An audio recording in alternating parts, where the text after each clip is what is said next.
And now we're on the phone with David Morgan of the Morgan Report. David, how you doing today, buddy? I'm doing okay.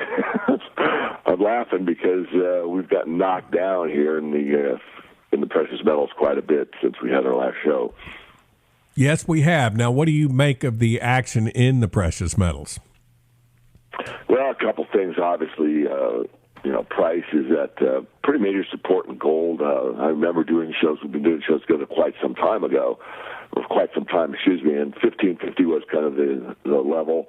We've kind of touched that closely in gold, and silver is a tougher one because they have these spike lows, which was in the 26 and change level.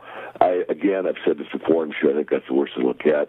I think we are bottoming at this point. I don't think it's clear that a bottom is in, but I do think that, anytime you can buy gold under the $1,600 level and anytime you can buy silver under the $30 level, that's a good time to buy for physical purchases for buy and hold strategy of, say, 3 to 5 years.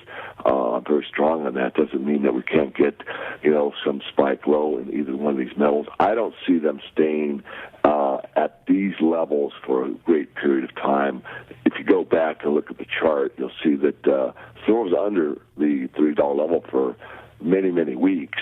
And then once it popped above that $30 level, it stayed there until very, very recently. So we'll just have to wait and see. I haven't given up. I think that the fundamentals are strong as ever, in fact, stronger than ever. Yet at this point, when people are really upset with the price structure, they tend to give up hope, and that's the wrong thing to do. We're low. We have an opportunity. That's the way to look at it. David, I've read a couple of analyses on what's happening in the precious metals market. Some are speculating that their current weakness is due to how easy it is to hop in and out of these ETFs, and that these are not strong holders. Do you buy into that one? Certainly, there's the high-frequency trading and all that goes on in the financial world. It's not just in the precious metals these days.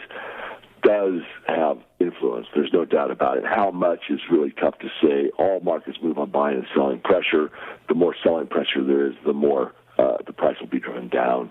Converse, the more buying pressure there is, the more price will be driven up. Having said that, the physical market in silver is very tight. I just talked to one of the wholesalers this morning, and he's saying that some of the less robust retailers are having trouble getting blanks. I mean, even the U.S. Treasury had trouble getting the amount of blanks required for what was demanded in Silver Eagles, and that's a small market relative to the entire silver market, and I admit that. But nonetheless, it seems that the physical demand for silver, especially, and gold, but particularly silver, is quite robust, and yet you see these weak prices. So they just don't add up. So you have to ask why, and the reason why is because the paper market is really a different market. It's betting on a price. It's not actually what the physical market is demanding. But one does influence the other, so you feel like this is a good buying opportunity for anybody who wants to hold the physical metal. Absolutely, anything under 30, and really the paper market sets the price for a while. They can't have discrepancies like we saw at the financial washout in 2008, where the paper price was far, far less than the retail physical price. And I've always maintained that at some point the physical market will take over.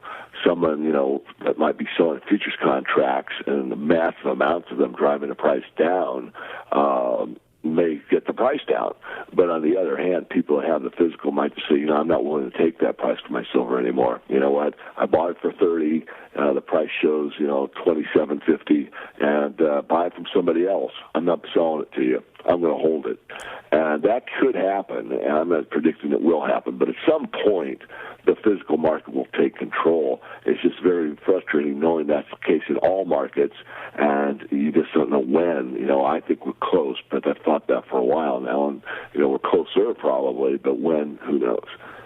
David, would this be a good time for those who currently do not hold silver to go ahead and start buying a little bit of the junk? Absolutely. I think it's a great place to get in. And the bag market, I haven't checked the premiums lately. I know last time we spoke about it, the premiums were high, even though the price was not this low, but lower than it had been. And the premiums are starting to come up on junk bags, meaning that the supply is pretty tight for the physical. So, yes, I would definitely say this is a good time. And what is the best way to get started investing in silver? Obviously, first of all, to get with your report, could you tell us a little bit about your publication, your website? You bet. Best way, I think, to get into silver itself is dollar cost averaging. You might check out a logo on my website called Silver Saver. It's a great structured program. You don't have to have a lot of money. It maintains discipline.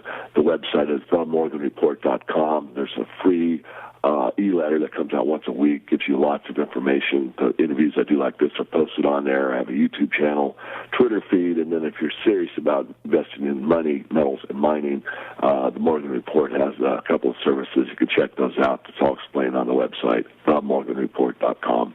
David, it's always a pleasure, buddy. You still out there in the Pacific Northwest today? Indeed I am. Snow's melting, Alan. Well, good talking to you. This is David Morgan of the Morgan Report. David, it's always a pleasure. We'll talk to you next week. Very good. Thank you. Bye-bye. Thank you.